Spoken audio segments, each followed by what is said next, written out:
Hello and welcome to Perfection IAS. We are back again in our series of The Hindu और the daily news simplified series, जिसमें हम रोज discussion करते हैं the Hindu newspaper का। The Hindu newspaper का discussion इसलिए ज़्यादा ज़रूरी है because if you take it on your own, ये आपको बहुत ही ज़्यादा टाइम ले लेता है। हाउएवर, जब हम देखें कि इसका रिटर्न ऑन इन्वेस्टमेंट कितना ज़्यादा है, तो every year there are around 15 to 20 questions out of the current affair section, जो डायरेक्टली और इनडायरेक्टली हिंदू न्यूज़पेपर से पूछे जाते हैं। चाहे आप पूरे साल का हिंदू न्यूज़पेपर उठाओगे, तो आपको ये पता चलेगा कि how much important it actually is for all of us who are preparing for the civil services और who are preparing for UPSC exams. Now the thing is कि हम जब हिंदू न्यूज़पेपर का एनालिसिस करते हैं, तो it's totally different from all the analysis which is being done by all the other people. You will feel that difference here at in this discussion with me. That is कि हम static तो cover करते ही है, किसके साथ साथ, current affairs के साथ साथ। And plus one more thing which I have adopted today is that we will make notes on this newspaper only. तो हम जो ये न्यूज़पेपर होगा, जो इसका पीडीएफ होगा, वो आपको मिल जाएगा। जो भी हम एनोटेशंस इस पे लिखेंगे, जो भी कुछ लिखेंगे, हम नोट्स लिखेंगे इसके ऊपर, वो एनोटेशंस आपको पीडीएफ में मिल जाएंगे सारे के सारे हमारे टेलीग्राम चैनल्स पे। आप परफेक्शन आईएएस का टेलीग्राम चैनल चेक करोगे, तो वहां पे आपको ये एनोटेशंस भी मिलेंगे इस न्यूज़पेपर के साथ साथ। फाइन, अब आगे चलते हैं। और सबसे पहला न्यूज़ जो आज आया था, it says that government has set up a new panel. ठीक है, तो ऐसी चीजों से डरना नहीं है, पता नहीं क्या नया बना दिया, ऐसा कुछ नया नहीं है। There is another setup now a level more in hierarchy, that is a new panel to review the data. ठीक है, तो डेटा जब भी आएगा, ठीक है, पहले कंपाइलेशन होगा,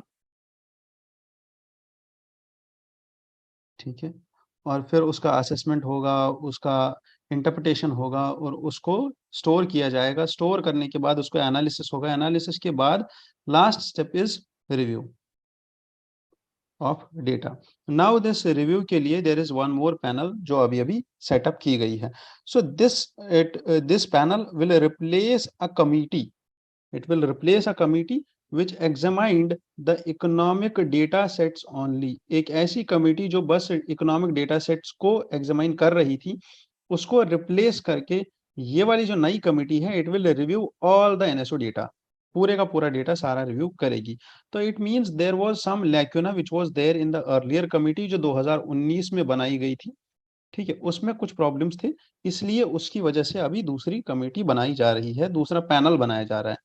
Now, the move follows sharp critique of India's statistical machinery।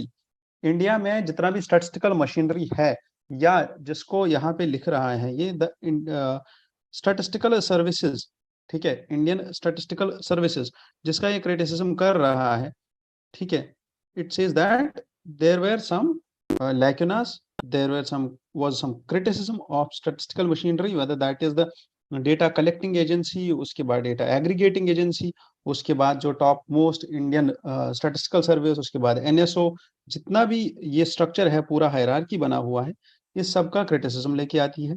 Now a panel is now being set up to advise government on the surveys and then identify and plug the data gaps. अगर कहीं पे भी problems आ रही है, कोई data हमें लेना है, हमें कोई डेटा लेना है अबाउट हेल्थ सर्वे, ठीक है, अगर हम हेल्थ सर्वे कर रहे हैं और हमें डेटा लेना है, और इस हेल्थ सर्वे में एक डेटा सेट ऐसा है जो हम कलेक्ट ही नहीं कर रहे हैं, जिसकी वजह से बाकी सारी इक्वेशन खराब हो रही है। जैसे हम हर एक चीज पूछ रहे हैं कि आपकी हेल्थ कैसे है, आप कितनी बार डॉक्टर को दिखाते हैं, आप कितनी बार हॉस्पिटल्स विजिट करते हैं, आपका यूजुअल हेल्थ चेकअप कितनी देर में होता है, क्या फ्रीक्वेंसी है आपका, हर साल में आप कितनी बार हेल्थ चेकअप कराते हैं, या आप नॉर्मल बॉडी ब्लड टेस्ट कितनी बार कराते हैं। बट जो एक्चुअल डेटा सेट है, दैट इज कितनी बार आप गवर्नमेंट रिकॉग्नाइज्ड हॉस्पिटल में जाते हैं दवा लेने के लिए, या कितनी बार आप ये चीज को अवॉइड करते हैं कि आप एक जनरल फिजिशियन उस डॉक्टर के पास गए जो गवर्नमेंट डॉक्टर है या जो बिल्कुल गवर्नमेंट सर्टिफाइड डॉक्टर है जिसके पास डिग्री है, because far in rural areas जोला छाप डॉक्टर्स आर टू मच, है ना। अब हम उन डॉक्टर्स के पास जाते हैं तो वहां पे ये वाला डेटा सेट अगर हमने नहीं कलेक्ट किया उस सर्वे में, तो that is the gap in data and that gap has to be identified. ठीक है, कि अगर कोई सर्वे हो रहा है, कोई डेटा कलेक्ट हो रहा है, उस डेटा में क्या क्या गैप्स है। This was just a simplified version of it. Actual में डेटा गैप्स बहुत ज़्यादा होते हैं। ठीक है, बहुत ज़्यादा डेटा पैरामीटर्स होते हैं, बहुत ज़्यादा सेट्स होते हैं जिनको फुलफिल करना ज़रूरी होता है। एक फॉर्म होता है जिसके ऊपर सारे पैरामीटर्स लिखने होते हैं, चाहे आपने सेंसस का फॉर्म देखा होगा, तो हर एक चीज़ वो पूछते हैं। इनकम कितनी है, कौन पढ़ता है, कौन नहीं पढ़ता है, कितने बच्चे हैं, हर एक चीज़। नाउ द थिंग इज़ कि why is this data so much important? Because this was termed by economic survey 2019-2020 that it's the fuel, it's the new fuel, or it's the fuel of new generation, or it's the fuel of new economy। ठीक है, तो now the thing is कि data इतना ही ज्यादा important है, तो what was the earlier mechanism और what is the current mechanism, और उसकी वजह से अब हमें ये नया पैनल क्यों सेटअप करना पड़ रहा है। तो इसमें देखते हैं सबसे पहले what we have is, we all know that we had NSO, national statistical office. ठीक है, there is ministry of statistics and plan implementation. This ministry covers the quality aspects of statistics, and the surveys conducted by the ministry are based on scientific sampling methods। ठीक है, then this ministry has two wings। ठीक है, अब इसमें दो wings है। दो wings का मतलब क्या है? That there is the statistical wing which is called as NSO, and the another wing, this NSO consists of Central Statistical Office and the NSSO, that is National Sample Survey Office। तो अभी ये collect होके अभी क्या बन गया है? NSO only, that is National Statistical Office, जो 2019 में बन चुका है। Now the National Statistical Office, it's mandated for what? It's the nodal agency for plant development। Plan development के लिए डेटा जितना भी है उसके लिए ये सारा डेटा कलेक्ट करती है। Then this does the statistical work of India and state statistical bureaus. ठीक है, वहां पे ये कोऑर्डिनेशन का काम करती है। Then it also prepares national accounts. ठीक है, it also prepares national accounts.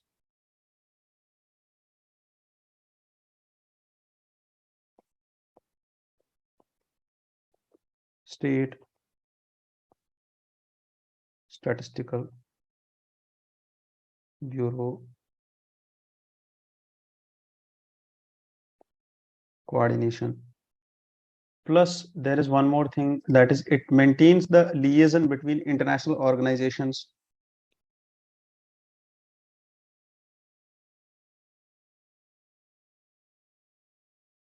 organizations like United Nations Statistical Division। अब एसकैप, that is UN Economic and Social Commission for Asia Pacific।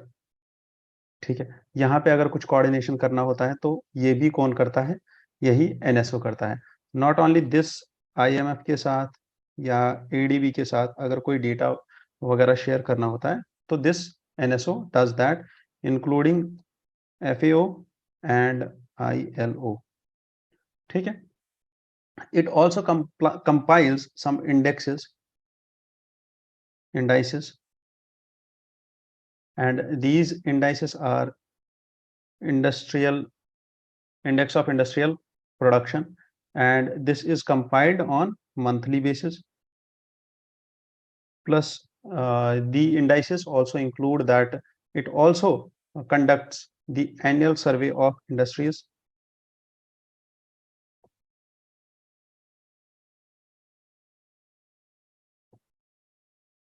ठीक है, then moving ahead, this also does the statistical information and assess the and evaluate the changes which are there in growth and the composition of the structure। और उसके बाद this organizes and conducts periodic all India economic census and follows up the enterprise surveys also. ठीक है, तो that are the functions of ISO, this NSO. ठीक है, तो I guess that's all what is there in it in its functions. ठीक है, now there is one more term that is Indian Statistical Services. अब ये Indian Statistical Service क्या है? It's the civil services. ठीक है, सेंट्रल सर्विसेज में आती है. This is a group A service and this is the executive branch of government of India.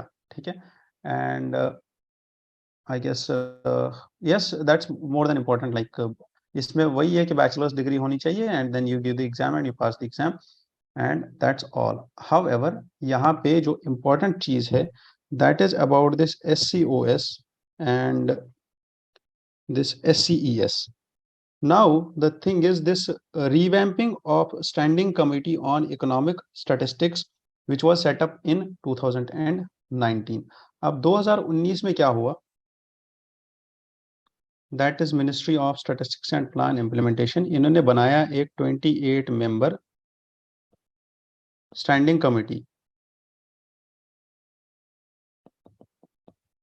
on Statistics. This was headed by Pranab Sen, the then who was at that time the chief statistician of this standing committee. अब इस committee को बनाने का reason क्या था या इस committee को क्यों बनाया गया था? This was only this committee was to develop the country's survey on employment, industry and services.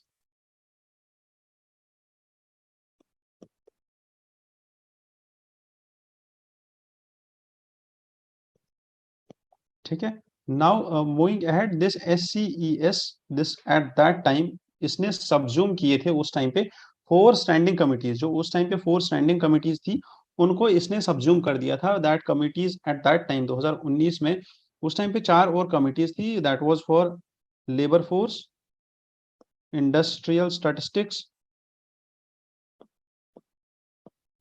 Service sector and unincorporated sector. तो जो ये 4 कमिटीज थी उस टाइम पे उन सबको इसने क्या कर दिया था? सबज्यूम कर दिया था और एक कमेटी हमने बनाई थी. That was this SCES committee. यहां तक न्यूज क्लियर है. अब हम क्यों कर रहे हैं ऐसा? That we are creating another that is the standing committee on statistics because this will have a broader mandate to review the framework and results of all the surveys which are conducted by NSO. तो यहाँ पे ये statement याद रखना है, that is all the surveys, कि जितनी भी सर्वेज अब होंगी उन सब का मैंडेट किसके पास होगा? SCOS के पास. तो ये जो नई नई चीजें बनती है, नए मैकेनिज्म्स बनते हैं गवर्नेंस में, गवर्नेंस को इम्प्रोवाइज करने के लिए, तो इनको थोड़ा सा याद रखना यहाँ पे जरूरी हो जाता है, क्योंकि ये अगर हमने याद नहीं रखे तब हमारे लिए थोड़ा सा दिक्कत हो सकता है. ठीक है, तो इसलिए now moving ahead, what is important here is that कि अब हम क्या करें इसके बाद. ठीक है, हेलो हेलो, यस, हाँ ठीक है, आवाज आ रही है. तो India is now the thing is कि इसके बाद हम नेक्स्ट न्यूज पे मूव करते हैं. Now India needs to push, India has started to push towards the G20 to raise the MNC tax. Why India is raising this MNC tax share?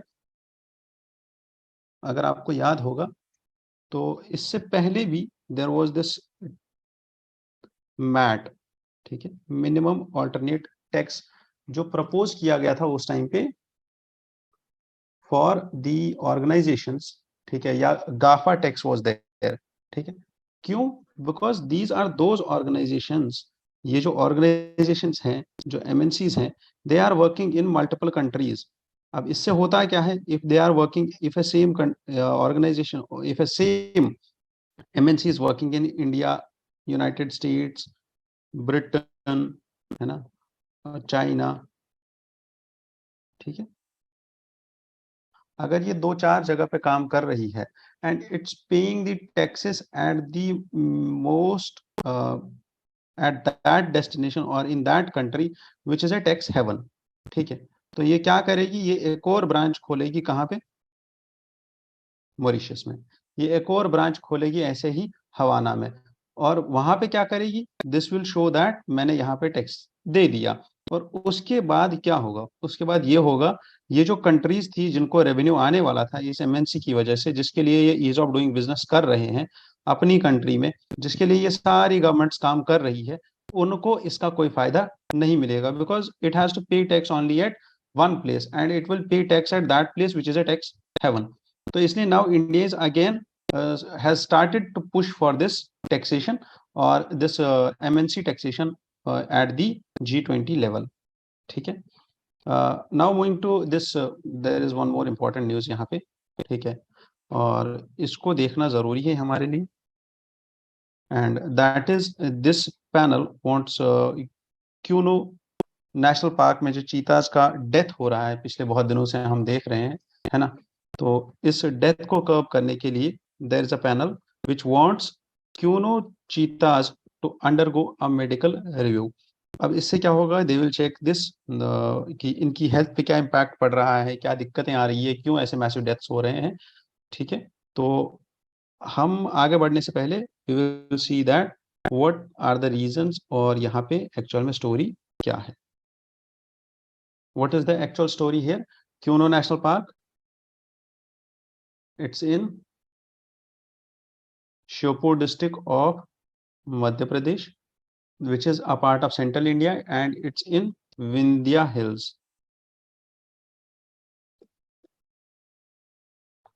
ठीक है. Now this Kuno Wildlife Division, this is located in Madhya Pradesh. Initially this was a wildlife sanctuary और 2018 में इसको बनाया क्या, national park. And this Kuno National Park is named because of two rivers. One is Kuno River,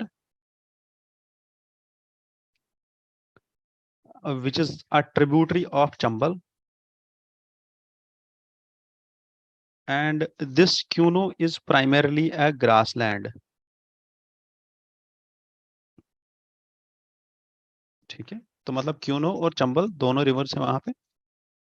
now quinoa national park holds significant ecological importance. Why? Because of the it's strategic location, जहां पे ये central part में है, central India part में है, तो वहां पे डाइवर्स हैबिटाट है। Diverse habitat means this is a crucial corridor for wild life movement. तो यहाँ से जो वाइल्ड लाइफ मूवमेंट हो रहा है उसके लिए ये जो है नेशनल पार्क ज्यादा इंपॉर्टेंट हो जाती है यहाँ पे। अब ये जो पार्क का इकोलॉजिकल सेंसिटिविटी है, अब हम इस पार्क का देखते हैं that how much is it important और how much is it important for as a larger landscape for the conservation of cheetahs in central India. क्यों नेशनल पार्क जो है, this boosts the biodiversity, this harbours species of flora and fauna. तो यहाँ पे अगर आप देखो तो मैमल्स आपको कौन कौन से मिलेंगे, leopards, hyenas, sloth bear, sambar deer, chital and more. These are the mammals which you can find over there. Birds में अगर आप देखो तो बर्ड्स आपको कौन कौन से मिलेंगे, you will find Indian eagle, Oval stork, painted stork, it's painted stork, huh? And you'll also find Indian roller. And then if you find, if you try to find out for reptiles, there you can find python or the Indian python, monitor lizard, and snakes, all the other snakes. You can also find the Asiatic lions and cheetah, because now this is the potential site for the reintroduction of Asiatic lions and cheetahs. So today, the Gir forest in Gujarat is the only natural habitat for these majestic big cats. So इसलिए now the efforts for on the part of government for preserving the cheetah or for the reintroduction of cheetah were there. अब चीता reintroduction में there were some challenges. अब challenges क्या थे कि there is human wildlife conflict because this is the central part, और यहाँ पे crop diversity भी है, crop depredation भी है, प्लस यहाँ पे प्रीडेशन के थ्रेट्स भी हैं. ठीक है, अब यहाँ पे प्रीडेशन के थ्रेट्स थे. प्रीडेशन मतलब जो बिग कैट्स है, अदर बिग कैट्स है, they have like been in this conflict with these cheetahs also. Now the thing is, हमने जब यहाँ पे इंट्रोड्यूस कराया चीता को, ठीक है, we introduced it on a natural model. However, government is now trying to consider the conservation model which is there in the South Africa. ठीक है, और साउथ अफ्रीकन मॉडल क्या है? साउथ अफ्रीकन मॉडल इज कि you will introduce them but you will preserve them in fenced reserves. ठीक है, आप इनको ओपन में नहीं छोड़ोगे.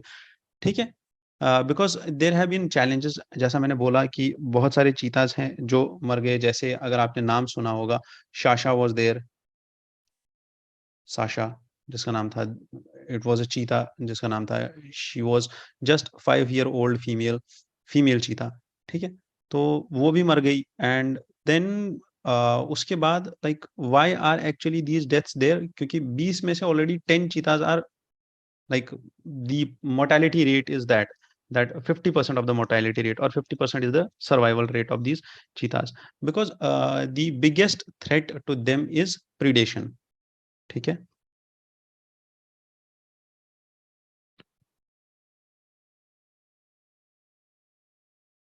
by lions, leopards, jackals and other. So plus the cubs of these cheetahs, जो इनके बच्चे होते हैं, they too have high mortality rate and their chief predator is a lion only. ठीक है, तो उसके बाद नाउ द थिंग इज कि अब अगर ये प्रॉब्लम आ रही है री इंट्रोडक्शन ऑफ द चीता में, तो what should we do and how, what is actually the South African model. ठीक है, what is actually the South African model. South African model पे अगर हम बात करें तो what is South African model here.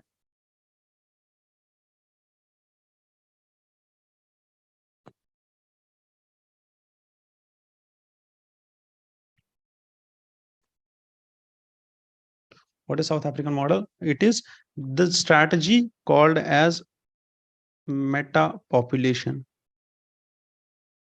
management.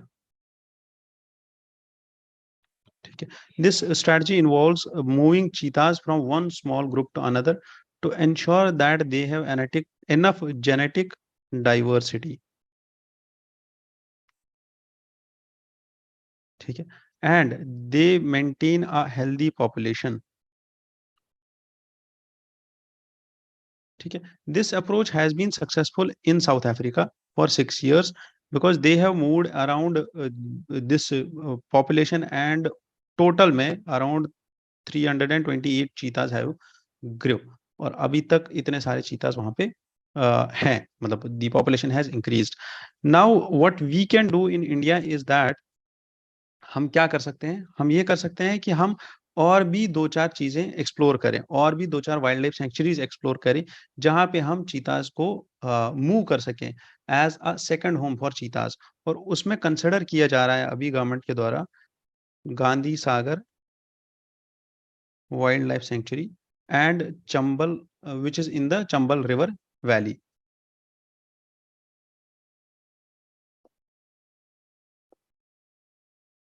ठीक है, this will be the second home. And there is one more, that is Rajasthan का मुकुंदरा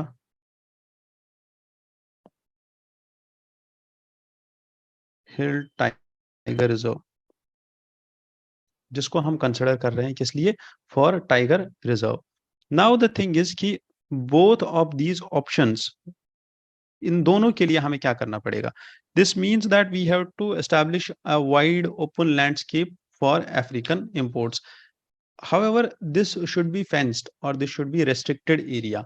और जितना ये ज़्यादा restricted होगा, जितना ज़्यादा हम इसको मतलब प्रिजर्वेशन में जितना ज़्यादा सर्वेलेंस होगा इन चीताज पे, उतना ही ज़्यादा ये लोग उस एनवायरनमेंट में ग्रो कर पाएंगे। और मतलब if the mortality rate is high, if we talk about the demographics, तो जितना ज़्यादा केयर होगा, जितना ज़्यादा हम इनके लिए फैसिलिटीज अवेलेबल कराएंगे, चाहे वो वेट केयर हो, चाहे वो सर्वेलेंस हो, चाहे वो प्रोटेक्शन फ्रॉम दी प्रेडेटर्स हो, उतना ही ज्यादा इनका पॉपुलेशन भी सही हो जाएगा।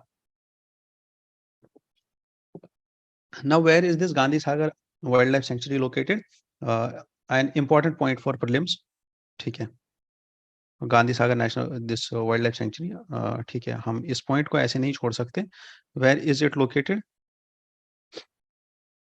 This is located in MP only.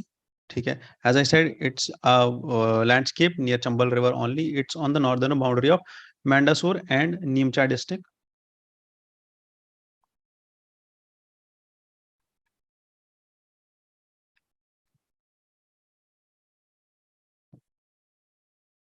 Of Rajasthan और मध्य प्रदेश के बॉर्डर पे है ये landscape. And the terrain here is Rocky. ठीक है,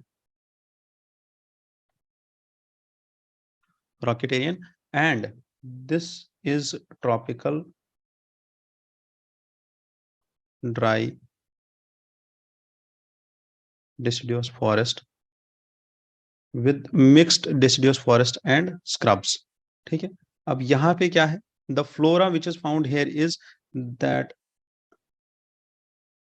hair, salai, kardai, doda, tendo and palash। The fauna, that is the animals which are found here is chinkara, nilgai, spotted deer,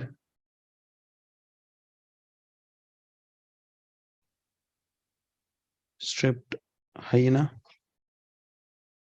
and jackals and crocodiles। So that is the flora and fauna।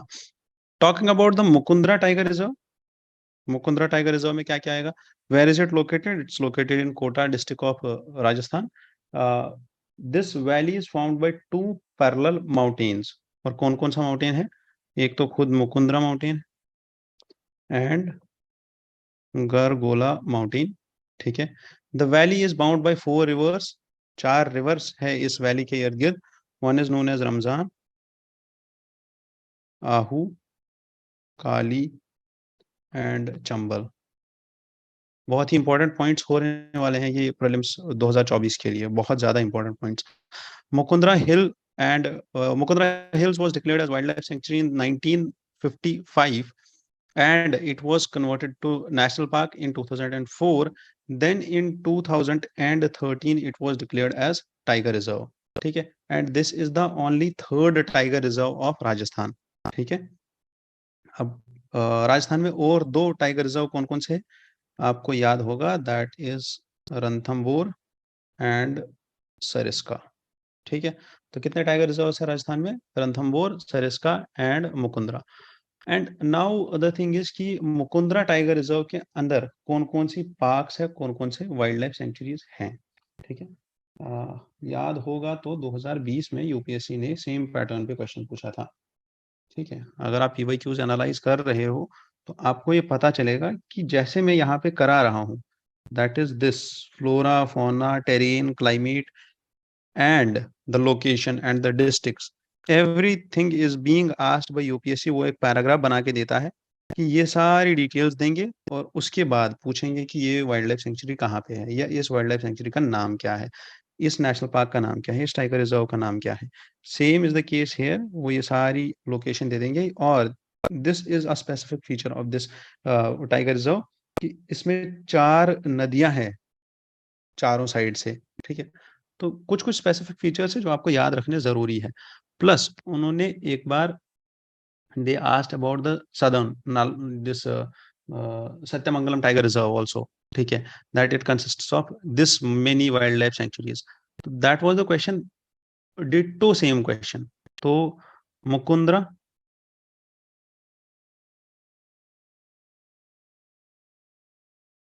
Tiger reserve में क्या क्या आता है? This consists of Dara, Jawahar, Sagar and Chambal. All the three are wildlife sanctuaries and this covers 4 districts. कितने?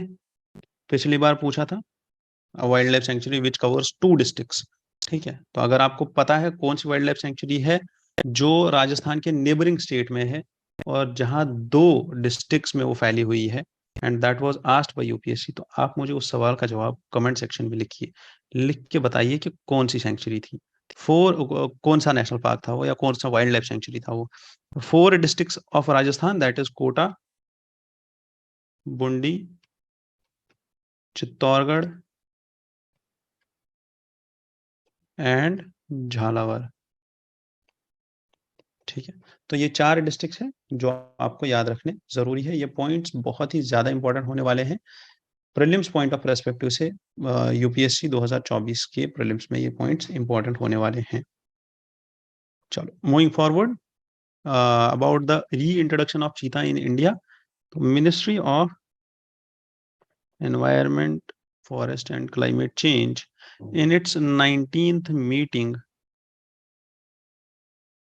of NTCA, National Tiger Conservation Authority, in January 2022, ठीक है, it proposed, it approved or the plan of, that is action plan for introduction of cheetah in India. This plan was released. अब ये release हो गया, ये बना कब था ये plan? This was first proposed इन 2009, 2009 में प्रपोज किया, 2022 में जाके ये रिलीज हुआ और सितंबर 2022 में 8 चीताज came to India from Africa. They landed. और कहां से आए? नामीबिया से। 8 cheetahs, they have been relocated to Kyonopalpur National Park in Madhya Pradesh. The relocation of these cheetahs from Namibia is world's first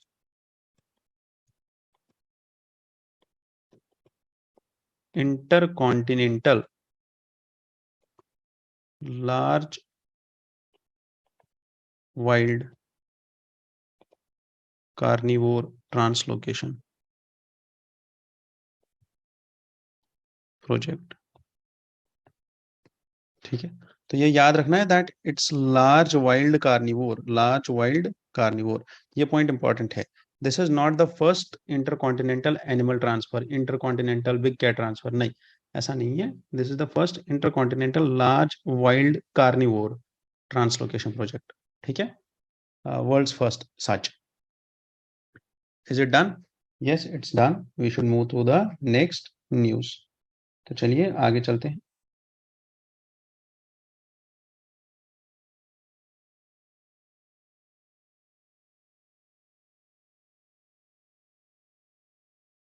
Okay, now the thing is, there was this event about hoolock gibbon. ठीक है, और ये hoolock gibbon का क्या event था अभी China में, this China's हिनान province क्या है, यहाँ पे क्या हुआ था अभी, that global gibbon network, that is GGN, which had its first meeting in Haikou in China's Henan province from July 7 to 9। अब इनने मीटिंग किया और मीटिंग में इनने क्या बोला, that due to felling of trees and infrastructural projects, क्या हो रहा है कि ये जो हुलॉक गिबॉन है, they are losing their population और they are facing the threats of extinction. Now GGN क्यों बना था? Because this was found with the vision to safeguard and conserve a key element of Asia's unique natural heritage. ठीक है, whole heritage, the signing gibbon and their habitat. ठीक है, तो particularly focus कहाँ पे है? गिबॉन पे। What will they do? They will promote, participate, and conserve the policies, legislations, and actions of for gibbons. Now the thing is, who is this gibbon and what are the features of gibbon? तो the conservation status of India's only ape, ठीक है, India में एक ही ape पाया जाता है and that is Hulok gibbon. This was held in China. Gibbon क्या है? Gibbons, they are the smallest and fastest of all the apes. They live in tropical and subtropical forests in southeastern part of Asia. The Hulok gibbon, unique to India's northeast, is one of the 20 species of gibbons on earth. तो total 20 species है और 20 में से एक ये भी है. Now, like all the apes, they are extremely intelligent and they are distinct personalities with strong family bonds. ऐसे ही पैराग्राफ्स बना के यूपीएससी ने क्वेश्चन पूछा है. Exact ditto same question. Once we start the discussion about PYQs, तो आपको ये पता चलेगा कि जो भी हम यहाँ पे पढ़ रहे हैं, ठीक है, जैसे भी हम पढ़ रहे हैं या जैसे भी हम हिंदू का एनालिसिस कर रहे हैं, this analysis is same and UPSC is drawing PYQs in the same pattern. तो जैसे हम पढ़ रहे हैं तो यूपीएससी के एमसीक्यूज भी ऐसे ही बनते हैं, ठीक है. तो बी श्योर विद दैट. और अब हम हुलॉक गिbbon पे थोड़ा सा और पढ़ते हैं, ठीक है. हुलॉक गिbbon जो इंडिया में पाए जाते हैं, they are tailless Hulok gibbons. They are the only ape found in India. Done.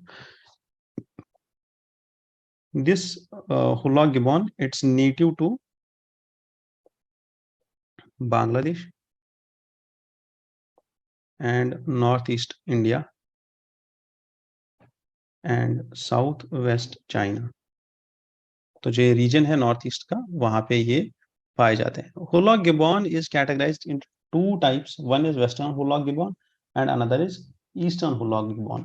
But अगर आप यहाँ पे देखो तो यहाँ पे ये बोल रहा है that over the decades zoologists thought that there are two types of Hulok gibbons and अलग अलग थे ईस्टर्न और western. But in a recent study, Hyderabad-based Center for Cellular and Molecular Biology in 2021 has proved that though through the genetic analysis that there is only one species of the ape in India and the second one is not.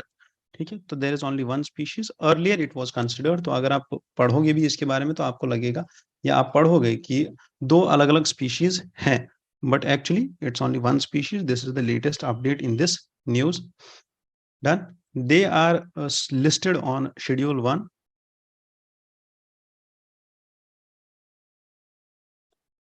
of Wildlife Protection Act 1972.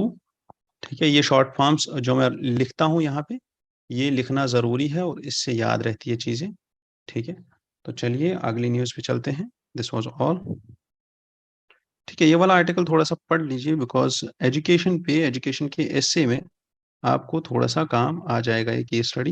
Because it says once you incorporate mindfulness practices into the curriculum, कि education में reforms कितने लाने चाहिए या कौन से reform लाने चाहिए into the curriculum. This will help students to cultivate the skills which are required for caring and committed citizens.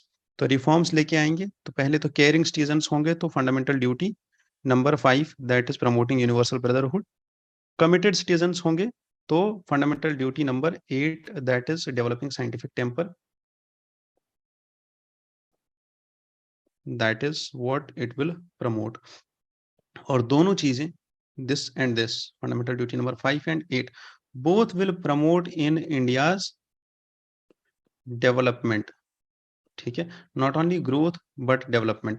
और डेवलपमेंट के साथ साथ और क्या होगा इंडिया में अगर हमने ये दोनों चीजों को प्रमोट किया तो this will help in India becoming a $10 trillion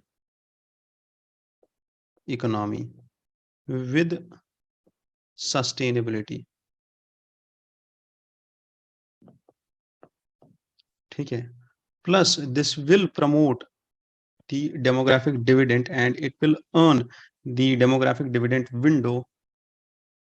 इसके जो dividends होंगे या इसका जो demographic dividend window which is open from 2005 till 2049. हाँ, I guess you should check this number. It's I guess 2049 or 2050. ठीक है, तो ये नंबर चेक कर, this date you should check this date that what is the India's demographic dividend window. ठीक है, India demographic dividend window कितना है, 2005 से लेके 2056 तक है आई गेस। तो इसको चेक कर लेना थोड़ा सा। ठीक है, एंड दैट्स ऑल। और ये चीज हमारे काम आ सकती है कहाँ पे, एसए में प्लस एथिक्स में। ठीक है, तो आगे चलते हैं। और एजुकेशन रिफॉर्म्स एज सच जितना भी हम लिखते हैं, अब एजुकेशन रिफॉर्म्स हमारे इकोनॉमी में आएंगे, एजुकेशन रिफॉर्म्स हमारे सोसाइटी में आएंगे। तो that is where you can use this editorial or this article, small points out of it. On the editorial page, there was this debate by the senior political research fellow in UMass Amherst, and the research is based on a paper which was published by an earlier Reserve Bank of India का deputy governor, ठीक है, former Reserve Bank of India का deputy governor, and they compare the big 5 business groups with the other business groups of India। और यहाँ पे problem क्या है, problem कुछ नहीं है, as they highlight that the big 5 or the big 5 business group has risen from 10% in 1991 to nearly 18% in 2021, whereas the share of next 5 has fallen from 18% to less than 9%। अब problem क्या है, that out of big 10, ठीक है, top 5 has increased and bottom 5 has decreased। तो then it highlights, this author highlights कि इससे state capture कैसे होता है, कि जब आपने इन 5 को इतना ज्यादा बढ़ने दिया कि ये अब स्टेट को कैप्चर करने वाले हैं। क्यों करने वाले हैं, because first they will steeple the competition, then they will create inflation, then they will create profiteering these manipulations, और उसके बाद this will trigger the democracy, the democratic institutions। कैसे ट्रिगर करेगा democratic institutions, because they will capture the media। और आपको अगर पता होगा, murdochization of media और murdochization of press। ठीक है, ये अगर आप देखो तो आपको मतलब अगर आप ये एक बार सर्च कर लो, मर्डोकाइजेशन ऑफ प्रेस और मर्डोकाइजेशन ऑफ मीडिया, तो आपके लिए ये इजी हो जाएगा। और आपका ये असाइनमेंट भी है, आज रोज का असाइनमेंट होता है एक हमारी इस हिंदू एडिटोरियल के डिस्कशन से। तो this is one of your assignments today, that you should search for what is Murdochization of press, Murdochization of media. तो अब अगर ये मीडिया कैप्चर हो रहा है, this will dilute the civil services and this will dilute the countervailing power against the independence। And then this editorial also talks about the money factor, कि इससे क्या होगा। ये जो है, ये वाला पोर्शन इसका या कंक्लूजन जो है इस एडिटोरियल का, it talks about that how a very few business groups have been actively favored by the state। ठीक है, तो इसको थोड़ा सा अवॉइड करना है। ठीक है, and this goes into the criticism that state is favoring only some and not all। थोड़ा सा ज्यादा क्रिटिसिज्म हो जाएगा। However we can deal with this, कि इसके प्रॉब्लम्स क्या क्या है, और प्रॉब्लम्स हो जाएंगे तो उसके बाद we can connect it to the topic of our syllabus which is crony capitalism, और which is the influence of industrial or big industries into the government and eroding of the competition। तो वहां पे हमारे लिए ये कुछ arguments हैं जो हमारे लिए हेल्प करेंगे। नाउ दिस एडिटोरियल और this article comes in the series of India France relationship, जो हम पिछले एक हफ्ते से डिस्कस कर रहे हैं, that PM Modi visited France, वो 2 दिन के विजिट पे थे। नाउ बैसल पीरियड हो गई और उसमें इंडिया की tri services have participated.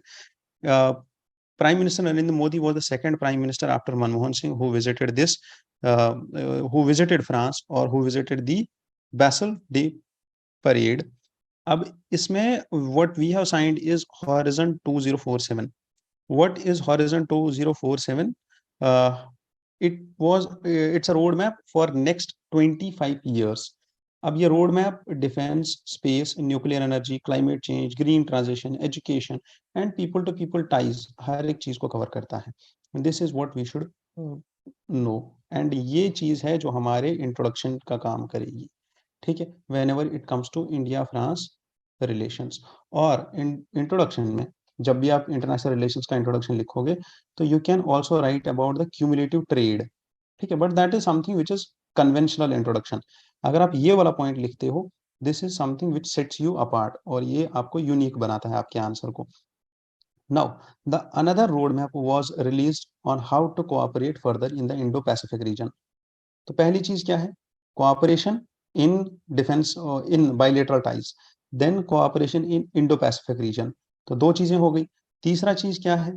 26 more Rafales, that is the defence agreement. और उसके बाद स्कॉर्पियन सबमरीन, ये सब हम पढ़ चुके हैं पिछले डिस्कशंस में। एचएएल और सैफरन का क्या आर्ग्यूमेंट, ये अग्रीमेंट है, और उस अग्रीमेंट को कंटिन्यू कर रहे हैं। That is what it is. France has remained steadfast in its refuse. अब फ्रांस और इंडिया के रिलेशंस जब हम देखते हैं एट द इंटरनेशनल अरीना, पहली चीज, फ्रांस ने कभी भी ऐसा नहीं किया है दैट वो कमेंट करे इंडिया के इंटरनल अफेयर्स पे। जहां आप बात कर सकते हो कि every western nation was forcing India to go against Russia and impose sanctions as have been imposed by other western countries, कि जैसे यूएस ने sanctions impose कर दी, यूरोपियन पार्लियामेंट ने sanctions impose कर दी, वैसे वो लोग भी हमें फोर्स कर रहे थे। अगर आपने वो चाहे वो मीम्स देखे, रील्स देखे, या डिस्कशन देखा डॉक्टर जयशंकर का, तो आपको ये याद रहा होगा कि उन्होंने उन इंटरव्यूज में, जब वेस्टर्न मीडिया, वेस्टर्न ये प्रेस पर्सन्स या वेस्टर्न जर्नलिस्ट उनको पूछ रहे थे that why is India's why is India favoring Russia Ukraine war by purchasing the Russian oil? At that time it was just to show that India is not in the favor of concluding the war, but उसी time पे जहां Europe sanctions लगा रहा था, वहां पे France ने ये इंडिया को कंपेल नहीं किया इस चीज पे कि इंडिया भी सैंक्शंस लगाए। Rather it has not asked India to change its stance.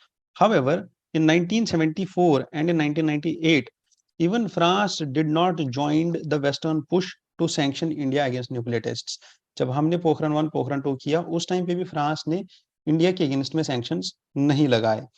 Even in uranium supplies also, इस न्यूक्लियर टेस्ट के बाद, पोखरण 1 पोखरण 2 के बाद, फ्रांस वाज द कंट्री जिनने हमें यूरेनियम सप्लाई किया फॉर तारापुर रिएक्टर्स। ठीक है, तो मोदी जी का जो अभी का विजिट था, जब वो विजिट पे थे, उसी टाइम पे आपने देखा होगा that there was a resolution जो यूरोपियन पार्लियामेंटेरियंस ने पास किया था। वो रेजोल्यूशन इसलिए था because they criticized government's approach in Manipur. जो इंडियन गवर्नमेंट का अप्रोच था मणिपुर में, उसको क्रिटिसाइज करने के लिए, that you should control that thing.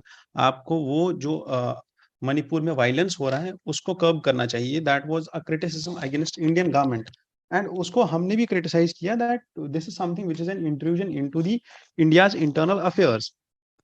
But the thing is, उस टाइम पे वी हैव सीन कि जब प्राइम मिनिस्टर खुद यूरोप में ही थे, फ्रांस में थे, यूरोप में ही थे प्राइम मिनिस्टर, उस टाइम पे भी the countries or the European Parliament, when it was criticizing India, France was in support of India, attending the Basel parade.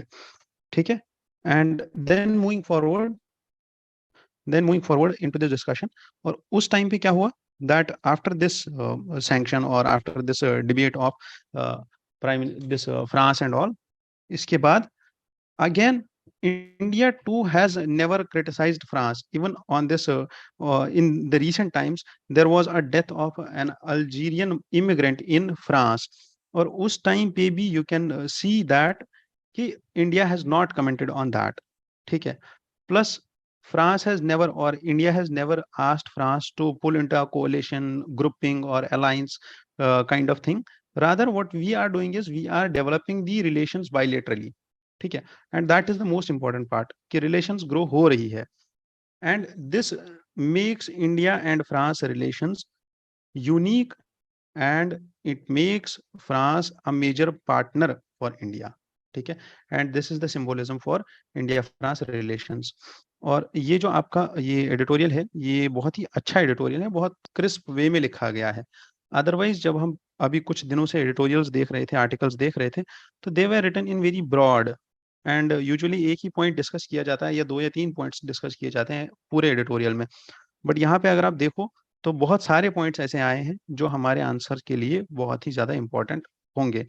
Plus not only for answer, आपके लिए ये हॉरिजन 2047 भी important है। किस लिए? प्रीलिम्स पॉइंट ऑफ पर्सपेक्टिव से, that what is horizon 2047.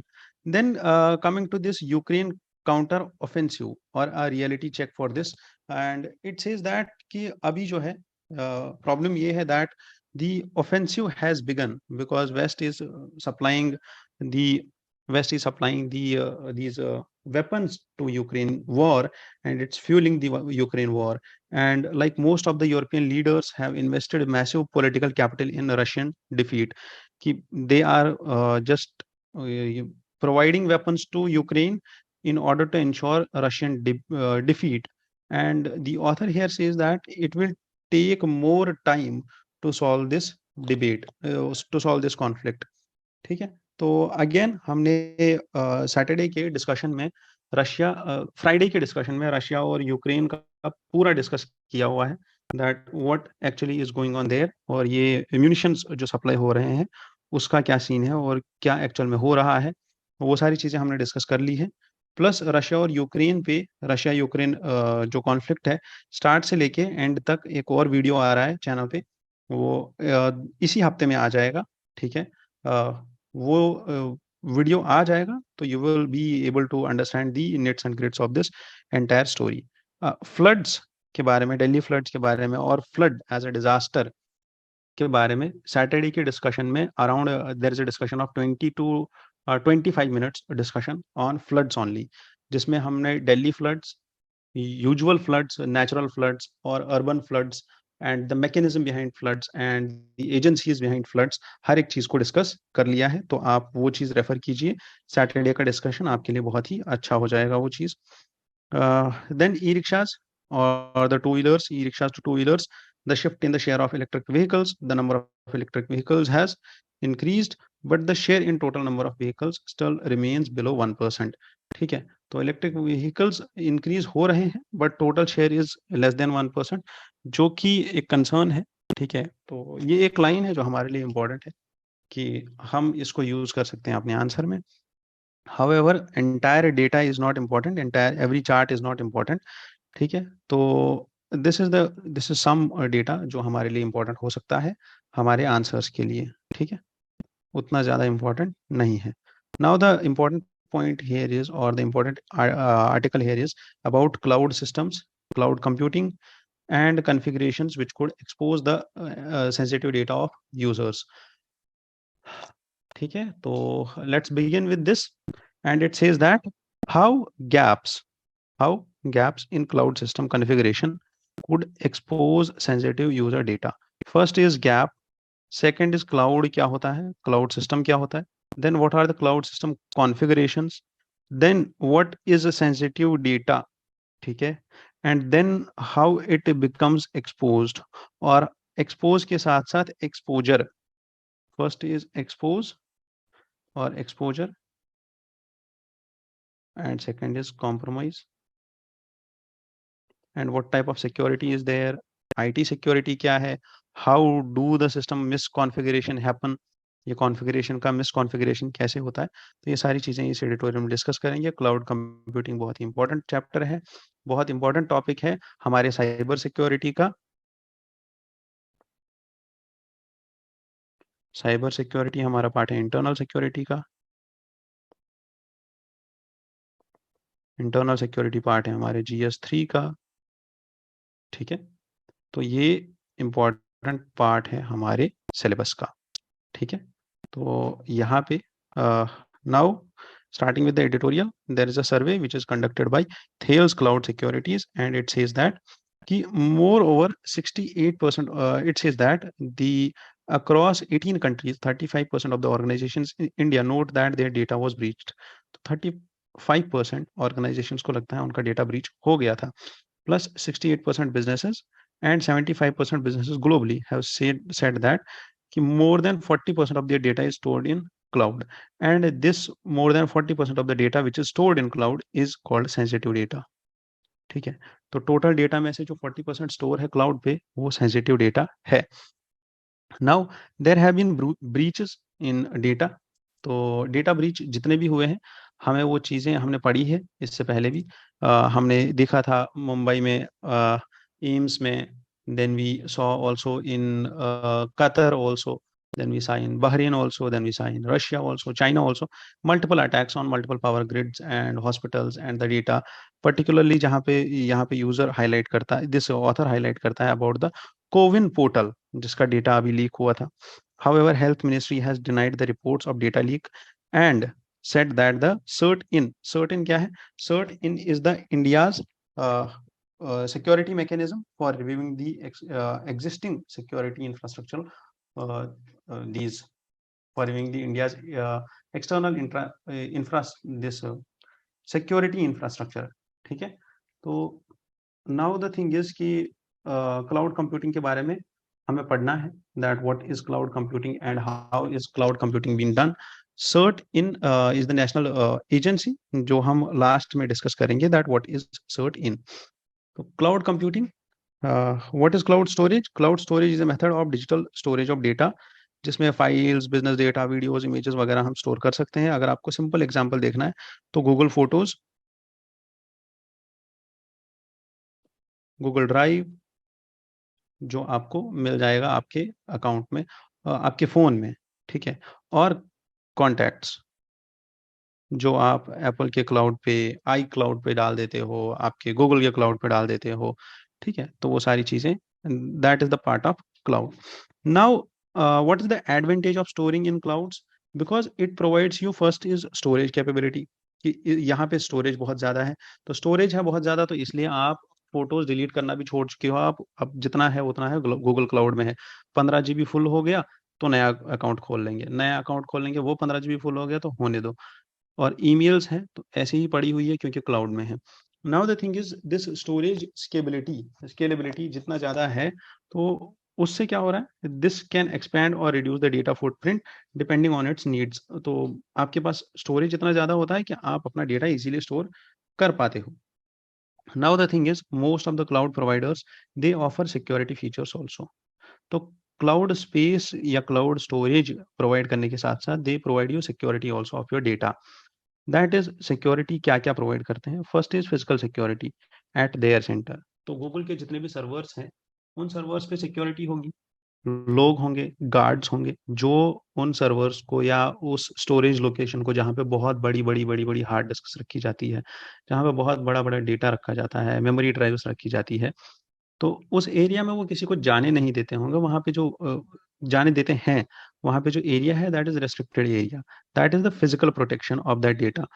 Plus there is zero trust architecture also, there is identity and access management, कि आप अगर जा रहे हो किसी एरिया में तो the identity and access management has to be there. आपको वहाँ पे एक्सेस करने के लिए, उस डेटा को एक्सेस करने के लिए वहाँ के जो लोग हैं वो, first of all you will have passwords, they will have their identities, कि उनके पास आईडी कार्ड्स होंगे, उनके आइरिस स्कैन होगा कि कौन गया इस प्रेमाइसेस में जहाँ पे डेटा स्टोर था, जहाँ पे सर्वर स्टोर था, इस सर्वर की लोकेशन जो है, इसके इर्द गिर्द गार्ड्स लगे होंगे.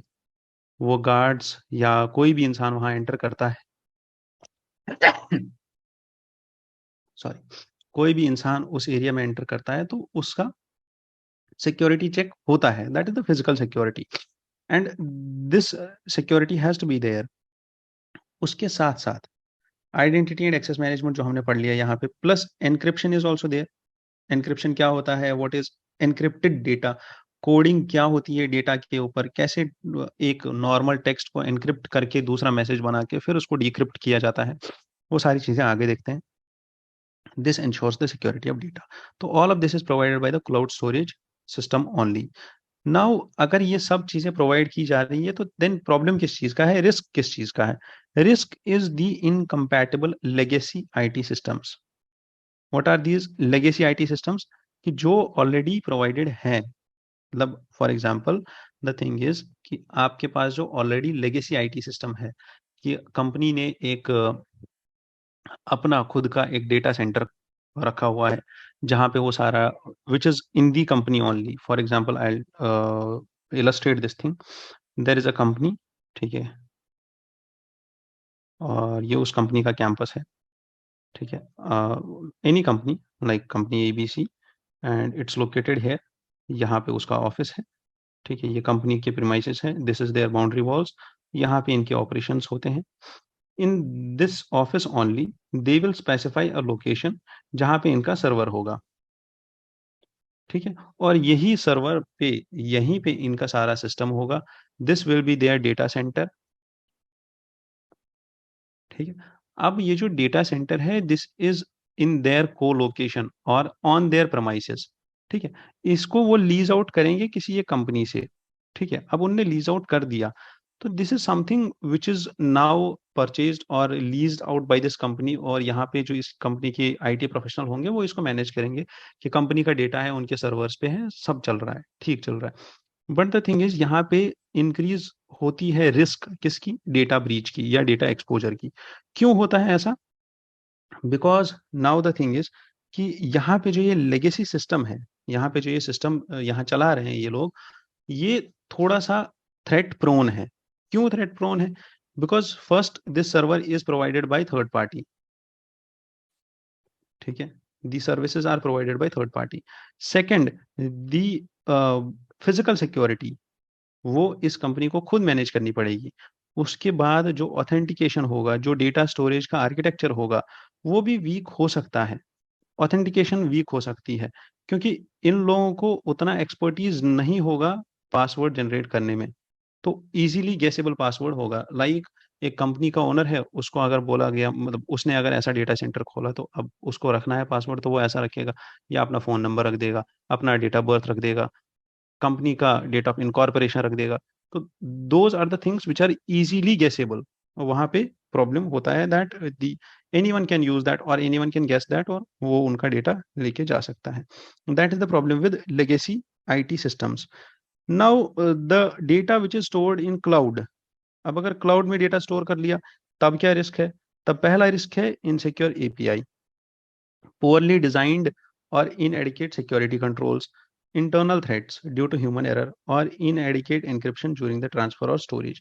सिंपल वही बात है कि अगर कोई क्लाउड मैकेनिज्म है, अगर कोई एजेंसी है जो आपको क्लाउड प्रोवाइड कर रही है, क्लाउड स्टोरेज प्रोवाइड कर रही है, तो उनके पास भी जो सिक्योरिटी है, मैकेनिज्म है, वो भी थोड़ा सा ब्रीच हो सकता है, उसमें भी कुछ प्रॉब्लम्स हो सकती है, उनका एपीआई भी पोअरली डिजाइन हो सकता है। It depends on which cloud you are purchasing, आप किस कंपनी का क्लाउड परचेज कर रहे हो।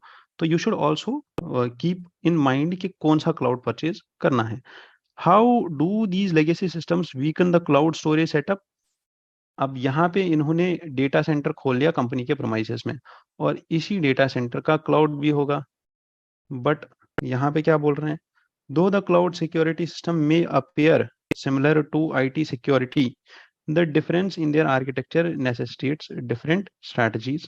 जैसे due to lack of support of upgrades, these have these vulnerabilities।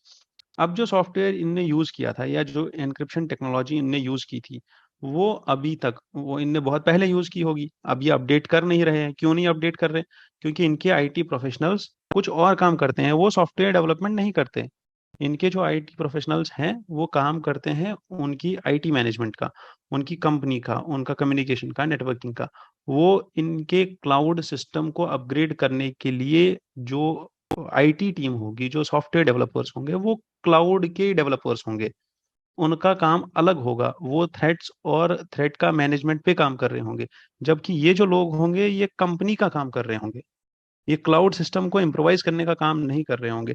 And that is the problem, जहाँ पे अपडेट्स नहीं मिलेंगे, रेगुलर अपडेट्स, और अपडेट्स नहीं मिलेंगे तो जो इनका एनक्रिप्टेड डेटा होगा वो भी चुरा लिया जाएगा, क्योंकि तब तक हैकर उस एनक्रिप्टेड डेटा को समझ जाएगा, पहचान जाएगा कहाँ पे इसका की है, जहाँ पे इसका लूप होल है, वो निकाल लेगा। Now this legacy system may not be capable of supporting more advanced encryption techniques such as secure the boot methods or hardware based encryption। तो ये नहीं कर पाएगा because this is old, this is obsolete and this is something जिसका नाम ही legacy है ना। तो these are old systems, और यहाँ पे थोड़ा सा दिक्कत होता है किसका, encryption का plus security and all। Now the second dimension of this is that these legacy systems have to work in updating and auditing the legacy systems, और अपडेटिंग और ऑडिटिंग होगी लेगेसी सिस्टम्स को, that will be the only thing जो important होगी infrastructure के लिए। Now what is difference between data breach and data exposure?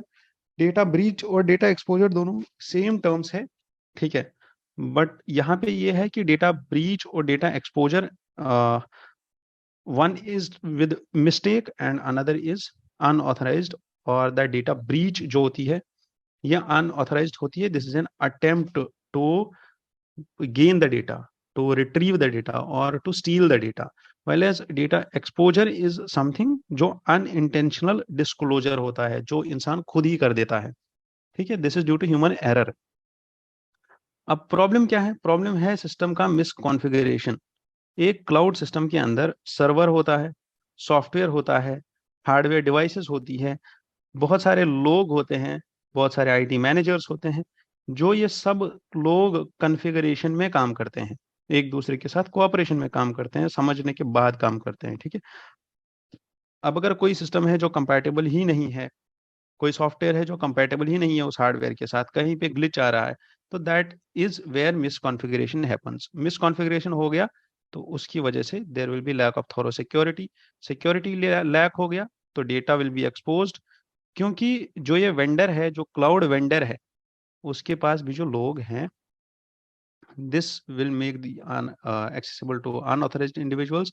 He too is a vendor only, ठीक है. और उसने भी शायद, क्या पता, उसने एनक्रिप्शन की टेक्नोलॉजीज खरीदी है, नहीं खरीदी है, फायरवॉल रूल्स को फॉलो कर रहा है, नहीं कर रहा है, because all together he two is a vendor only. उसको भी आपके डेटा की सिक्योरिटी का उतना चिंता नहीं होता है, he is just a vendor. तो नाउ, अब अगर ये भी नहीं कर रहा है तो then who is liable for data protection? Actually the companies only are liable for the data protection, क्योंकि जो क्लाउड सर्विसेज प्रोवाइड करती है वही क्लाउड की सिक्योरिटी भी प्रोवाइड करेगा, ठीक है. So then if the data is sensitive in nature, then it's companies responsibility to make sure that the selected vendor, जो जिस वेंडर को वो सिलेक्ट करते हैं, he has all the right checks in place and has conducted due diligence. अगर वो नहीं है तो then do not give your data to that person और to that cloud. Then ensuring the passwords. अब डेटा सिक्योरिटी को ensure कैसे किया जाए? आप कैसे करोगे? पहले तो आपको टू फैक्टर ऑथेंटिकेशन, अगर आपको पता होगा गूगल में कि आप कहीं पे भी अपना ईमेल लॉगिन करते हो तो वो आपको एक प्रॉम्प्ट दिखाता है आपके फ़ोन में कि वेदर दैट जो वहाँ पे आप लॉगिन कर रहे हो, या आपके नाम पे या कोई दूसरा बंदा जिसने आपका आईडी पासवर्ड चुरा लिया वो लॉगिन कर रहा है, वो आपको फ़ोन पे दिखा देगा वेदर दैट इज़ यू और not. Once you accept that, फिर वो एक नंबर दिखा देगा कि जो नंबर आपकी उस स्क्रीन पे दिख रहा है वही नंबर आपके यहाँ पे दिख रहा है, उसको प्रेस करो. तो that is two factor authentication. Plus you need to monitor the database कि डेटाबेस में कोई चेंज तो नहीं आ रहा है, रियल टाइम मॉनिटरिंग होनी चाहिए. Then also you need to ensure that the data is encrypted, encryption होना चाहिए, फायरवॉल रूल्स होने चाहिए, और कुछ ही डिपार्टमेंट्स होने चाहिए जिनको अलाउ हो कि वो कुछ डेटा को एक्सेस कर पाए. Data encryption is the most effective approach of securing your sensitive information. तो एनक्रिप्टेड डेटा होना चाहिए. Then where are the risks of data migration? एक जगह से दूसरी जगह या एक क्लाउड से दूसरी क्लाउड में जब आप डेटा माइग्रेट कर रहे हो, तो उस टाइम पे जब डेटा ट्रांजिट में हो रहा है तो that is where it's exposed, and that is where यहाँ पे प्रॉब्लम आ सकता है कि डेटा गेट्स एक्सपोज्ड, क्योंकि वो जब ट्रांजिट में होगा तो वहाँ पे हैकर कैन इंटरसेप्ट और वो डेटा चुरा सकता है, इसलिए आपको पहले ही बैकअप ले लेना चाहिए. So how can users keep their data safe? कैसे कर सकते हैं? जैसे हमने ऊपर पढ़ा, change the passwords, use the two-factor authentication, push security questions, and answer the monitor accounts for unauthorized transactions. SMSs, suspicious activity, जहाँ कहीं पे भी लगे कि ईमेल आ गया कि आपके अकाउंट में कोई अनऑथेंटिकेटेड एक्सेस हुआ है, किसी और ने लॉगिन किया है, कहीं पे भी ऐसा ईमेल आए या कोई मैसेज आए, कोई एसएमएस आए, तो उन चीज़ों को देख के चलना है. Then however for the personally identifiable data, then he talks about two data. One is financial data, another is personally identifiable data. Financial data is about the जितना भी आपका कार्ड्स है, आपके कार्ड का नंबर, उसका सीवीवी, उसका password. Financial data आपका account number, आपका चेकबुक नंबर, आपका पासवर्ड, आपका लॉगिन आईडी, जो आप फाइनेंशियल और बैंक्स में यूज करते हो. चूंकि वो डेटा जल्दी जल्दी चेंज होता है तो इसलिए उसका जो यूटिलिटी होता है वो कम होता है और उसका लाइफ स्पैन कम होता है. Then comes the personally identifiable data. Personally identifiable data मतलब एक इंसान है, उसने किसी ऐप पे अपना नाम, number, phone number, parentage, location और जेंडर डाल दिया। फिर उसने किसी दूसरी ऐप पे अपना बीएमआई, अपना वेट, अपना मास, अपनी डायबिटीज़ की स्टोरी, अपना कोई बीमारी है उसको, कोई मेडिकेशन है उसको, वो सारी चीज़ें डाल रहा है। Now the thing is this data will be stolen from the deep web और then it will be traded on the dark web. Dark web पे ट्रेड होने के बाद इसमें क्या ऑन द डार्क नेट, इस डेटा का क्या किया जाएगा, this data will be sold and purchased by different organisations, जो आपको कुछ प्रोडक्ट्स बेचेंगे, जो आपका डेटा किसी मार्केटिंग एजेंसी को बेचेंगे, वो आपके लिए क्यूरेटेड एड्स करेंगे ताकि आपको कोई चीज़ें बेच सके about the disease which you have और सम अदर थिंग्स, और they can personally identify you, or they can personally sell you things, or they can do anything like digital advertising and all. The thing is कि ये जो personally identifiable data है, this has more lifespan and this is being sold on dark web to users who use phishing, scamming and other illicit activities. ठीक है, तो that is all about data and cloud computing. Legacy IT firms हमने देख लिए, legacy IT solutions भी हमने देख लिए, plus what is CERT In. CERT In is the mechanism which is a national agency and this is operational since January 2004। ठीक है, 2004 जनवरी से सर्टेन बना था and certain comes under the MeitY. MeitY के अंदर आता है ministry of electronics and information technology. It regularly issues advisories to the organizations to enable them to protect the data and information and communication infrastructure. So in order to coordinate the responses between agencies, this uses पहला तो ये response activities करता है और दूसरा है emergency basis पे intervene करता है for cyber security incidents and certain calls for information from service providers, intermediaries and data centres. अब ये जो सर्टेन है, it is powered by the IT act which was passed in 2008।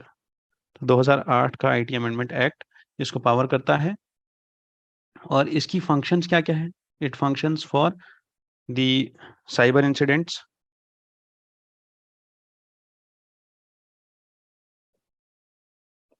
cyber incidents about analysis of the cyber incidents and information about cyber incidents, plus it calls for forecasts and alerts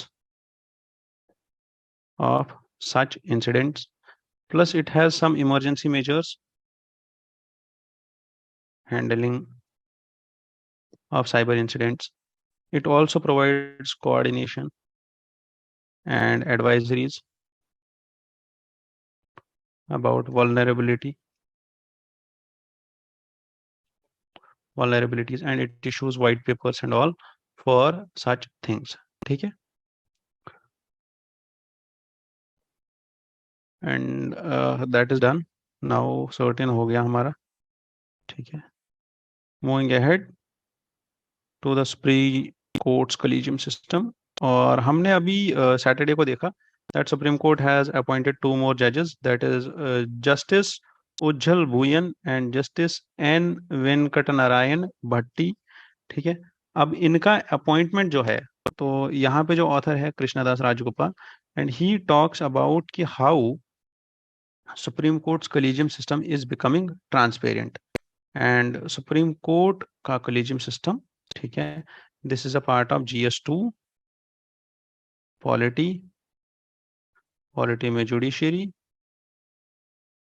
judiciary में judicial appointments,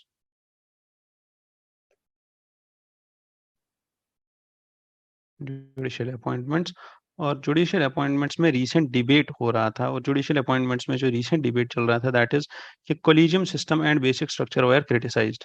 ठीक है, collegium system and basic structure were criticised on the basis of what, judicial independence.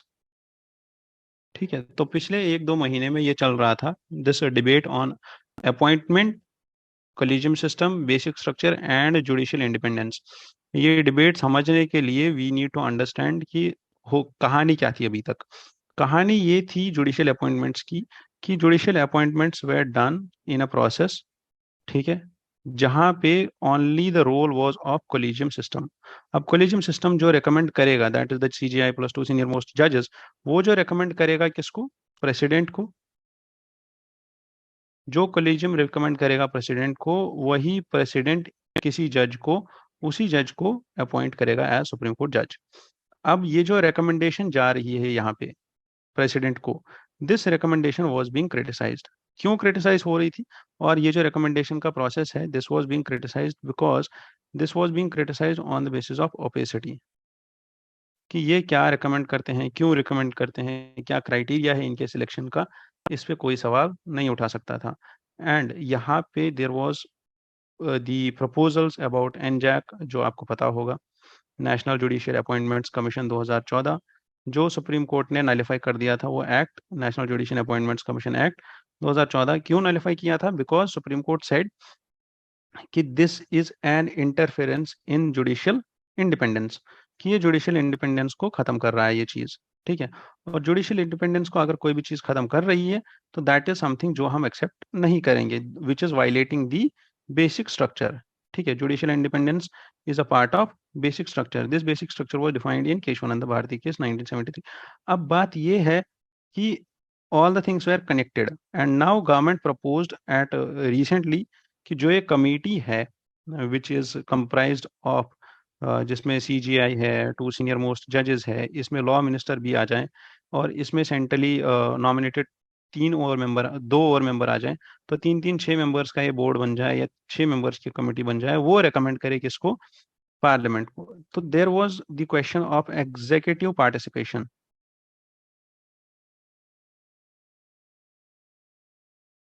कि executive भी part ले पाए या government भी part ले पाए किसमें? जुडिशियल अपॉइंटमेंट्स में रिकमेंड करने के लिए। बट अगर एग्जीक्यूटिव पार्ट लेता है यहाँ पे जुडिशियल अपॉइंटमेंट्स में, तो the doctrine of separation of power will get eroded, ठीक है। And doctrine of separation of power again is a part of what? Basic structure. अगर आपको ये कहानी सारी समझ आ गई हो तो देन यू विल अंडरस्टैंड कि जुडिशियल अपॉइंटमेंट्स कितने ज्यादा इंपॉर्टेंट है। Now, what Supreme Court has recently adopted is a feature or is a change in its nature, और इनने क्या किया है? They defined a criteria, ठीक है। जब अभी जस्टिस भुयन एंड जस्टिस भट्टी का अपॉइंटमेंट हुआ है, तो अब ये क्राइटेरिया क्या है? The criteria is about this criteria is a mix of merit and seniority in the judicial ranks.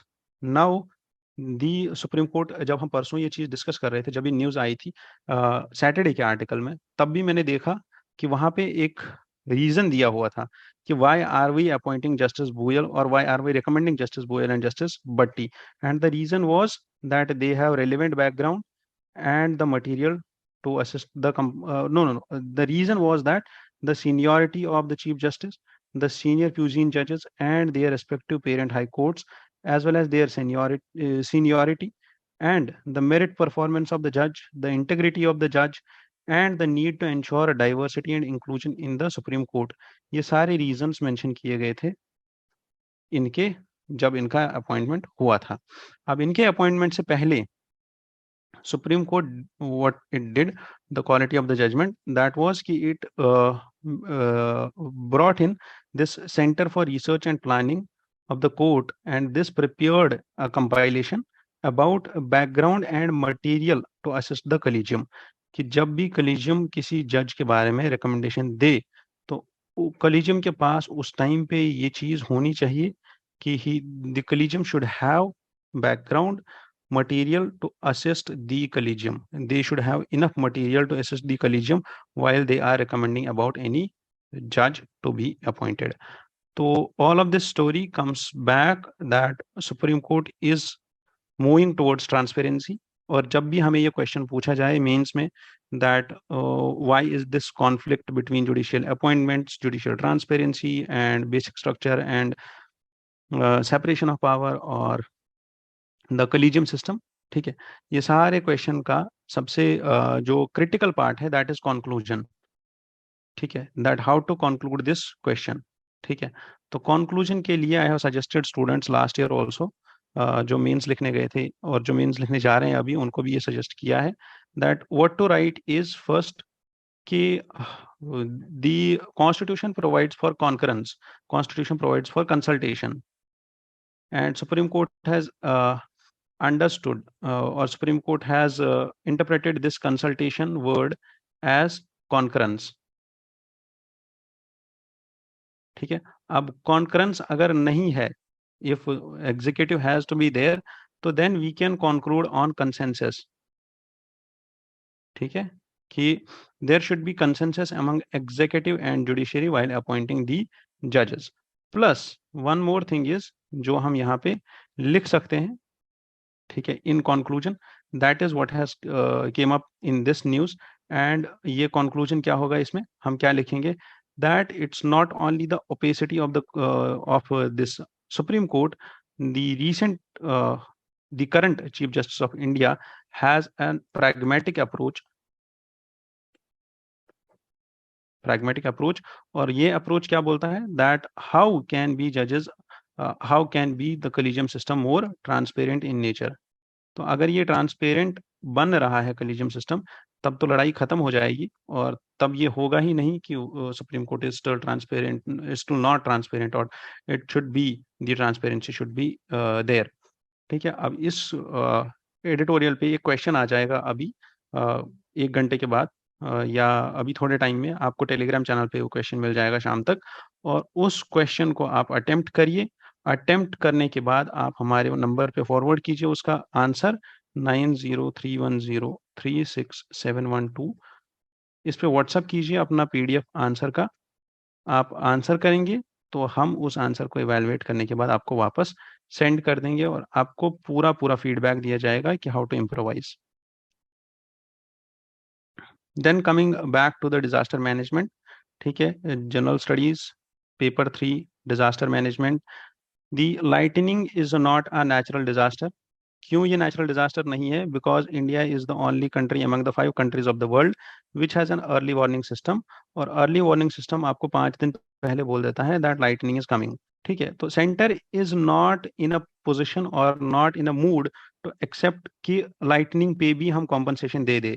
ठीक है, अगर पहले ही अर्ली वार्निंग सिस्टम है, हमने इन्वेस्टमेंट कर रखी है, हम बता रहे हैं कि उस जगह से हट जाओ जहां लाइटनिंग होने वाली है, फोरकास्टिंग दे रहे हैं, still if people are still there and they die out of this, so center is not considering this thing, that we should consider this also as a natural disaster under state disaster response fund.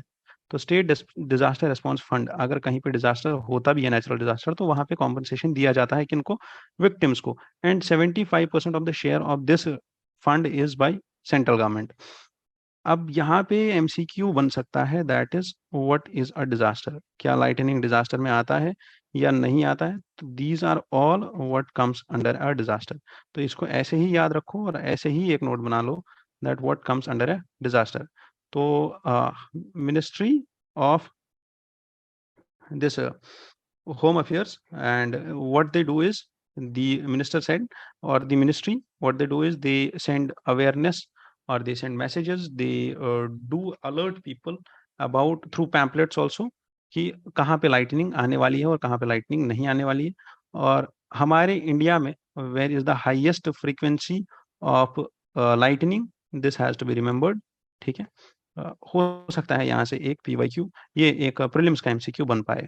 ठीक है, तो the deaths made up of 40% of all the incidents, all the incidental deaths caused by the forces of nature. ठीक है, तो 40% are due to this lightning only. ठीक है, तो now the another launch which is scheduled this month, ठीक है, इसी महीने जुलाई में एक और लॉन्च होगा, PSLV C56, this is by ISRO only, and a term जो इस एडिटोरियल में है, जो मुझे लगा कि जरूरी है डिस्कस करना, that is this core alone. ठीक है, what do you mean by core alone variant of PSLV? Core alone variant जो PSLV का है, this does not have strap ons, strap on boosters नहीं होते हैं इस पे। ठीक है, is not carrying strap on boosters, और लेस प्रोपेलेंट। ठीक है, तो तेल भी कम खर्च होता है यहाँ पे। This is designed for low payloads और स्मॉल पेलोड्स,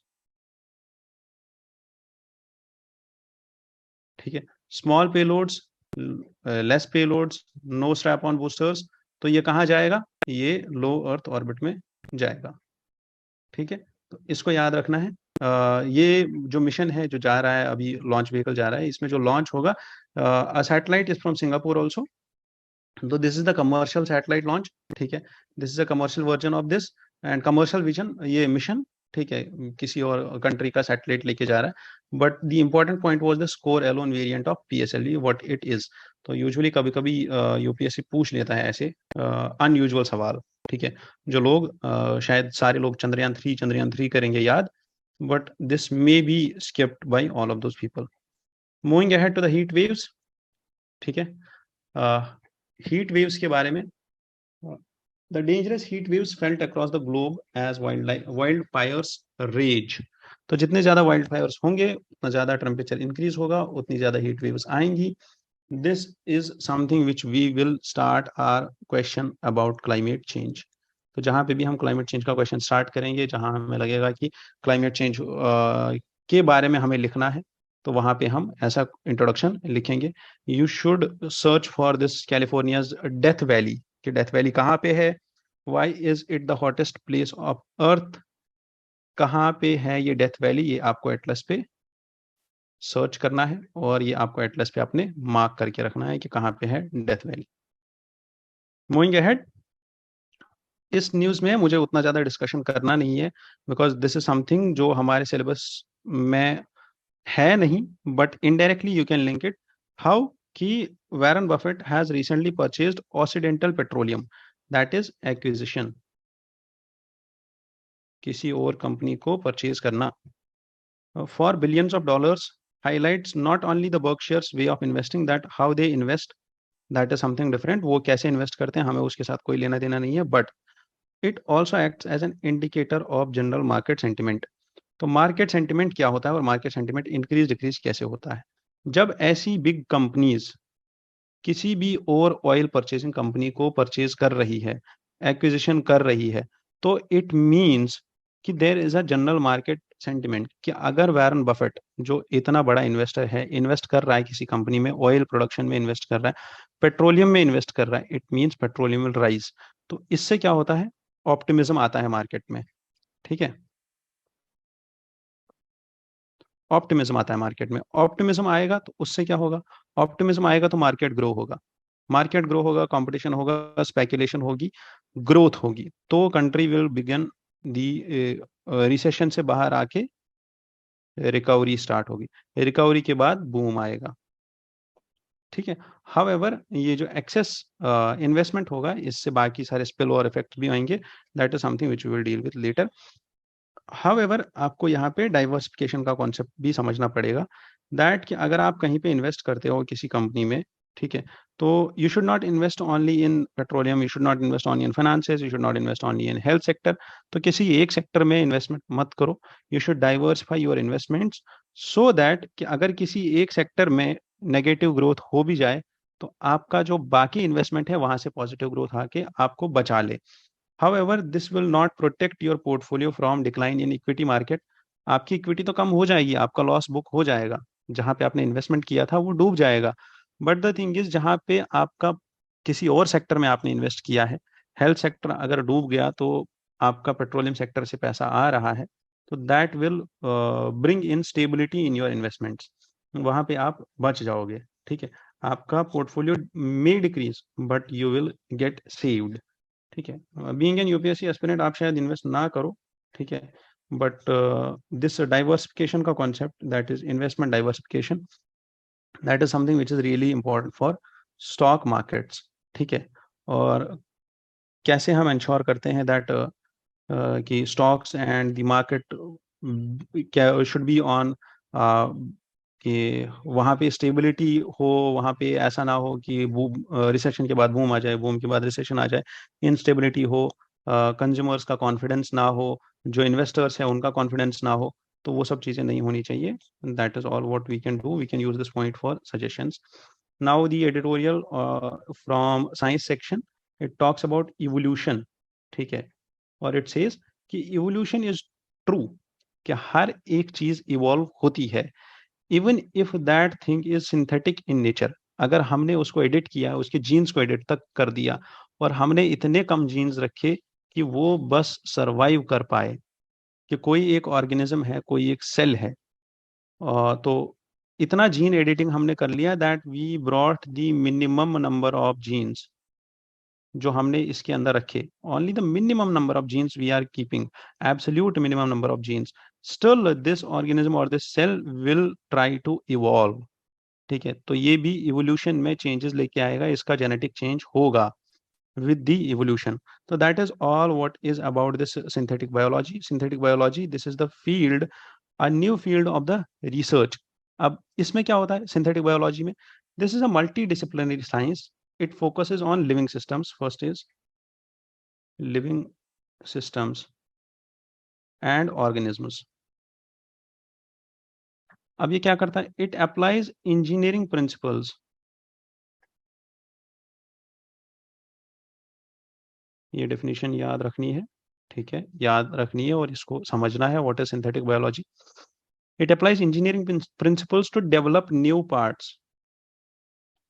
ठीक है, जैसे इंजीनियर नए पार्ट्स बनाता है गाड़ी के, वैसे ही ये लोग नए पार्ट्स बनाते हैं, नई डिवाइसेस बनाते हैं, और बायोलॉजिकल डिवाइसेस बनाते हैं, और सिस्टम्स बनाते हैं, so that they redesign the existing which are found in nature. ठीक है, एंड रीडिजाइन, ठीक है,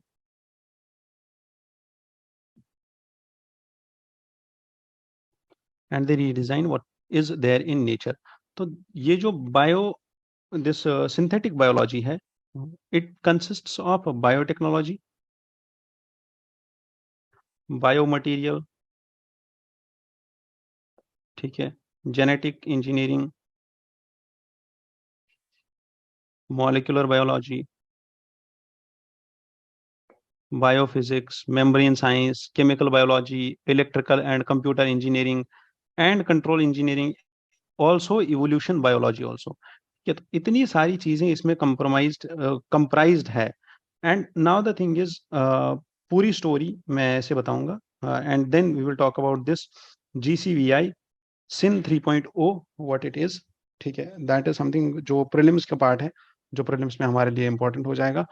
but the whole story here is कि साइंटिस्ट हैव 15 years ago उनने कुछ रीडिजाइनिंग की जीनोम बेस पे, ठीक है, जेनेटिकल इंजीनियरिंग किया, और उससे उनने they were able to find, ठीक है, टोटल स्टोरी का क्रक्स बता रहा हूँ, क्योंकि हमारे लिए वो एक्सपेरिमेंट इंपॉर्टेंट नहीं है, हमारे लिए इंपॉर्टेंट ये है कि इवोल्यूशन जो यहाँ पे एक्सपेरिमेंट का आउटकम आया है वो कितना ज्यादा वो हमारे लिए इंपॉर्टेंट है।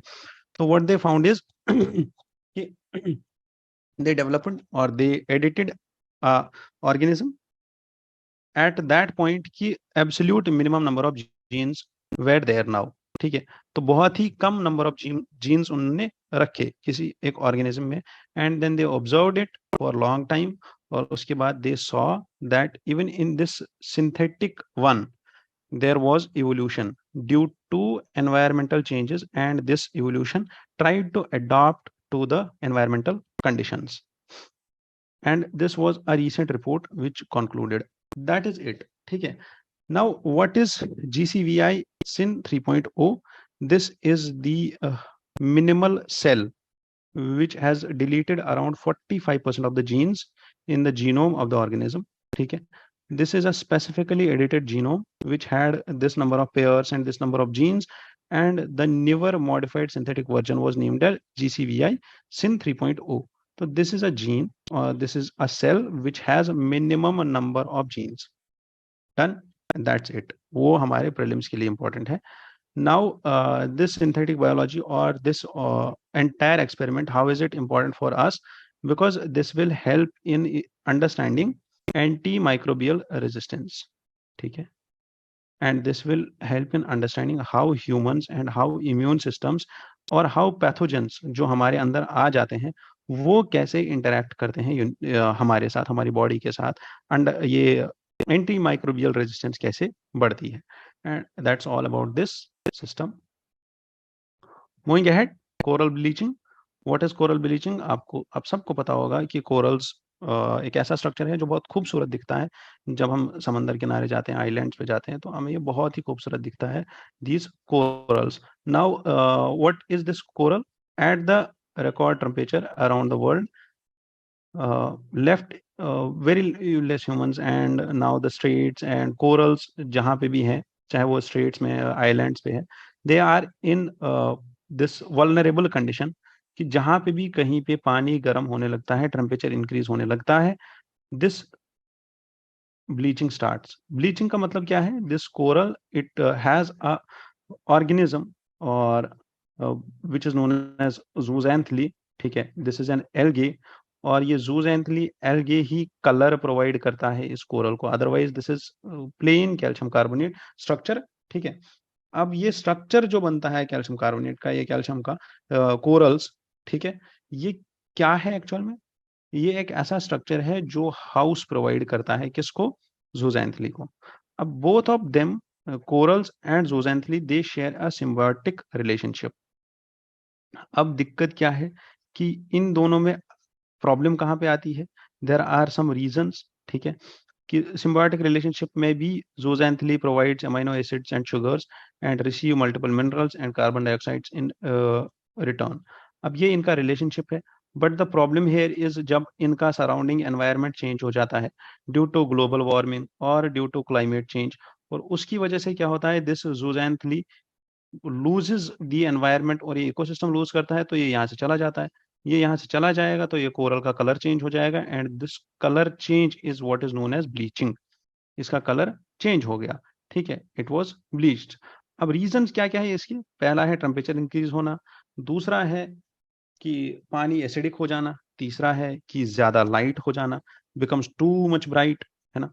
तो the zooxanthellae which is living there, it leaves the coral and the coral gets faded away, and there are some more reasons to this, like low tides, water pollution, ecosystem changes and the climate crisis। इस सब से भी bleaching होती है। However bleaching से death नहीं होती है, ये चीज समझनी है, ठीक है। डायरेक्ट ब्लीचिंग से डेथ नहीं होती है, this is not the death nail. Not always, but at some like at the majority of the cases, yes, it brings in the death to corals। However, in Japan's Iriomote Island, यहाँ पे देखा गया that the corals which bleached in 2016, they revived in 2020। ठीक है, तो इरियोमोटे island कहाँ पे है ये देखना जरूरी है आपके लिए भी, और उन सब के लिए, आपके लिए, उन सब के लिए जो एग्जाम को प्रिपेयर कर रहे हैं अच्छे से, ठीक है।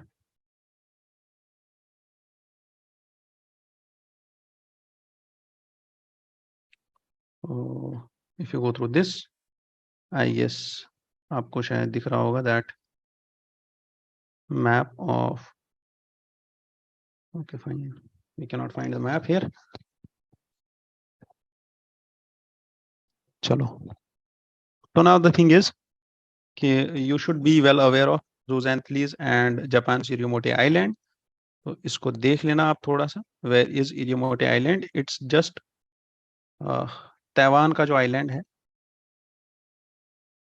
एक, और here is a small island, and on the northern side of this island there is this is actually the Iriomote Island, ठीक है। तो इसका मैप थोड़ा सा देख लेना आप, and where it is, और where is Galapagos Island also, uh, and that will be your assignment for the day। I thank you all for being into this discussion। I wish you all the best and good luck to all of you for your preparations। Thank you, and Jai Hind, Jai Bharat। If you have any queries, you can call us at 90310 36712, Perfection IAS। Jai Hind।